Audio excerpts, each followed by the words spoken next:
Bienvenue pour 100% nautique, la suite de notre feuilleton sur le nautique de Paris sur Mensup TV. Et nous sommes dans le segment des bateaux moteurs Open et Runabout et nous retrouvons un invité remarquable, le directeur des produits moteurs de chez Jeanneau, Méry Delapoise. Vous savez tout sur le motonautisme, vous êtes une légende du motonautisme et nous sommes à bord d'une nouveauté Jeanneau, le Cap Camara 6.5 cc. Qu'est-ce qu'il a de révolutionnaire ? Alors le Cap Camara 6.5 cc, c'est une star du salon, c'est une star de la gamme Cap Camara et donc des productions Jeanneau, puisque c'est la descendance du premier Cap Camara 575 qui a été lancé il y a 30 ans et nous en sommes aujourd'hui à la 7e génération de Cap Camara Center Console. 7e génération et 20 000 bateaux produits en 30 ans. Ce qui est fait qu'au moins sur le marché français et sur le marché européen, mais particulièrement sur le marché français, le Cap Camara est également un nom générique. Et quand on parle de bateau open, on dit souvent Cap Camara. Alors, ce bateau est une évolution très nette des générations précédentes, avec un design très abouti, un peu de style fishing américain, qui est développé par un designer très connu qui est Patrice Sarrazin, avec qui nous travaillons étroitement depuis très longtemps. Et nous avons travaillé particulièrement sur l'ergonomie, donc une excellente circulation à bord, sur le multiprogramme. Ce bateau est un bateau familial, donc il doit convenir aux pêcheurs. Vous voyez qu'il y a des équipements de pêche. Il doit convenir également aux familles, avec des grands mâts de soleil à l'avant, des banquettes où on peut s'allonger, un mât de ski pour faire du ski. Bref, c'est le bateau familial. Polyvalent. C'est le bateau familial par excellence. Voilà, on revient un peu quand même sur la légende de Cap Camara, c'est une marque mythique. Oui, c'est devenu mythique. C'est devenu mythique. En 1980, Jeanneau a lancé son premier Cap Camara et était loin d'imaginer que 30 ans après, on aurait une telle descendance avec tant de bateaux produits et tant de générations de bateaux. Qu'est-ce qui fait qu'une marque devient légendaire? Qu'est-ce qui fait sa notoriété? C'est quoi? C'est le design? C'est l'esprit? C'est surtout l'esprit. C'est au fil des générations et au fil des développements de bateaux, c'est conserver les fondamentaux. Et pour Jeanneau, notamment pour les Cap Camara, l'un des fondamentaux, c'est polyvalence, utilisation familiale et bien sûr positionnement prix. Motorisation? Motorisation 150 ou 200 chevaux, hors bord bien sûr. Et maintenant avec les nouveaux hors bord 4 temps qui sont développés depuis quelques années, on a des bateaux qui sont très performants, très économiques, très souples, très faciles à entretenir. Donc ça fait un excellent bateau familial. Vous parliez d'esprit un peu américain, US?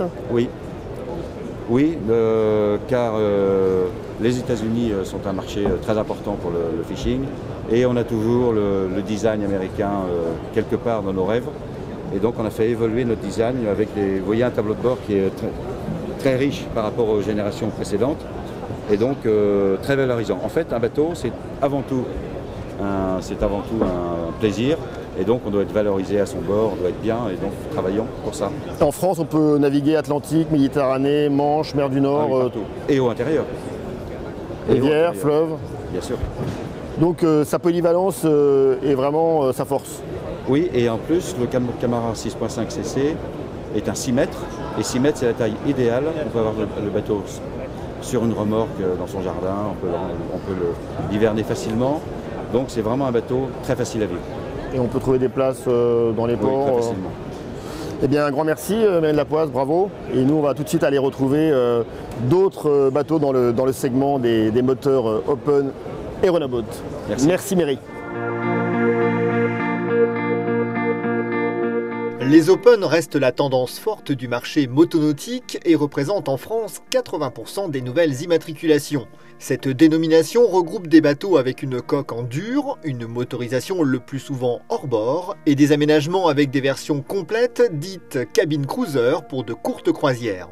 Le Sun Cruiser 650 de Pacific Craft, cadet du 730, est dans la même veine. Il permet toutes les activités nautiques, mais aussi la petite croisière côtière dans de bonnes conditions de protection. Le Chris-Craft Corsair 32 de la célèbre marque américaine est la traduction d'un rêve qui peut devenir réalité.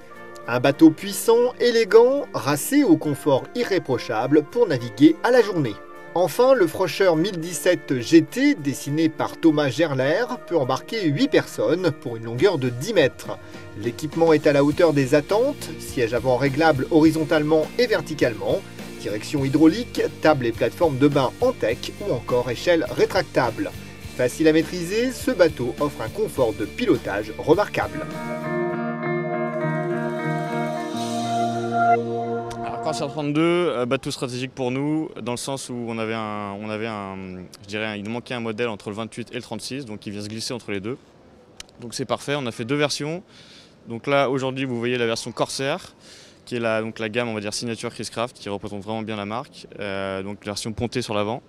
Et on a aussi une version Bowrider, donc qui n'est pas exposée ici, qui nous permet donc d'avoir deux types de bateaux différents. Un, donc le Corsair qu'on a ici, qui nous permet d'avoir une utilisation à la fois bateau de journée, mais aussi pour faire une petite croisière, donc pour le week-end et pour pouvoir rester un peu à bord. Et donc la version Bowrider qui est plus un bateau de journée, typiquement journée. Donc on est disponible en motorisation essence ou diesel, donc au choix, Volvo ou Mercruiser, comme pour l'ensemble de la gamme. Bateau, donc 12 personnes. Les spécifications principales, donc c'est un bateau qui est relativement bien motorisé. Donc sur ce modèle-là, on est en 2 fois V8, donc 300 chevaux. On a 600 chevaux au total. On arrive à aller chercher 43 nœuds en vitesse de pointe. Donc c'est important pour nous d'avoir des bateaux performants. On a des petites astuces, un B-Mini qui est rangé sous la cale moteur, donc facilement déployable à 2 personnes. Donc encore une fois, pratique pour un bateau de journée, pas besoin de savoir où mettre le B-Mini. On a une table pliable, on a un frigo de cockpit qui est pratique. On a une option aussi de tech vernis qui est assez sympa, donc on a exposé aussi sur ce modèle. Et on a lancé un nouveau coloris qui s'appelle Cashmere, donc que vous voyez sur la carène, et qui a connu un succès plutôt intéressant depuis qu'on l'a lancé. Retour et clap de fin de 100% nautique devant la scène du nautique avec à mes côtés Stéphane Rabillet, premier maître du BAGAD du centre d'instruction navale de Saint-Mandrier. Et on entend Amazing Race, un morceau inoubliable. C'est cela, c'est cela. Alors vous êtes donc à la cornemuse. Alors je joue de la cornemuse effectivement, et je suis donc le pen BAGAD, c'est-à-dire le responsable de la formation. Donc ce BAGAD il fonctionne comment? Alors le BAGAD fonctionne avec des permanents et des élèves, et nous avons tous soit un métier, soit de l'instruction à faire, et nous jouons bénévolement, nous sommes des purs amateurs. Votre répertoire est assez large. À peu près 25 morceaux. Alors le salon nautique, le nautique de Paris, pour vous ça représente quoi? Ça représente déjà un grand moment d'émotion, un grand moment de joie. Nous venons pour donner de la musique, pour donner du bonheur, donner de la joie. Et le public, depuis ce matin, nous rend cette joie et ce bonheur. Donc vous êtes assez ému? Très ému. Un grand merci Stéphane Rabillet. On se retrouve très vite pour la suite de 100% nautique sur Mensub TV. Au revoir.